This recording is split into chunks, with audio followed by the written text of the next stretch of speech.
ఎవరైనా ఖండించిన ఆయన పేరు చెప్పు. అంతర్గతంగా జరిగితే నీకెట తెలిసింది బాయ్ సాబ్? ఆడు ఏం జరిగిందో నాకు తెలుస్తుంది కదా. ఇప్పుడు అది రహస్యమైన తర్వాత నీకు తెలియదా? రహస్యం అంటే ఎవరికి తెలియని రహస్యం, నీకు తెలిస్తే అది ఓపెన్ అవుతుంది కదా. నేనేమంటున్నా, అంత విషయం ఏంటంటే దానికి నాకు కూడా పిలుపు ఉండే, నేను కూడా పోవాల్సిండే. నేను చెంచల్గూడ జైల్లో మా బీసీ అధికారులను ఏసీబీలకు పట్టిస్తున్నటువంటి సందర్భంలో వాళ్లకు ఆత్మస్థైర్యం చెప్పడం కోసం నేను ఆ కార్యక్రమానికి పోయినా.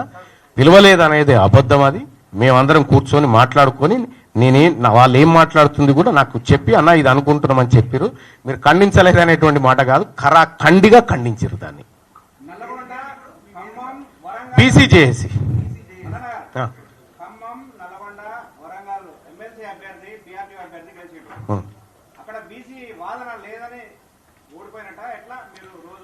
అంటే బీసీ వాదం మీద ఇద్దరు అభ్యర్థులు నిలబడ్డారు.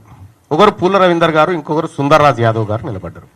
వీళ్ళిద్దరు కలిసి 5200 ఓట్లు సంపాదించారు. 5200 ఓట్లు వచ్చినటువంటి వ్యక్తి ఎవరైతే ఉన్నారో ఈ బీసీ అభ్యర్థులు వీళ్ళ కిందనే భారతీయ జనతా పార్టీ అభ్యర్థులు కానీ, వీళ్ళ కిందనే కోదండరాం లాంటి వాళ్ళు బలపరిచినటువంటి అభ్యర్థులు కానీ, కాంగ్రెస్ అభ్యర్థులు కానీ వీళ్ళ కింద ఉన్నారు.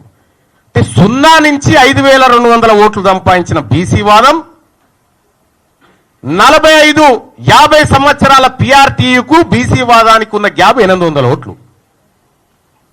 మరిది బీసీలకు, బీసీ టీచర్లను 25% మంది బీసీ టీచర్లను మేము బీసీ వాదం వైపు మళ్లించగలిగిన ఒక్క దెబ్బకు.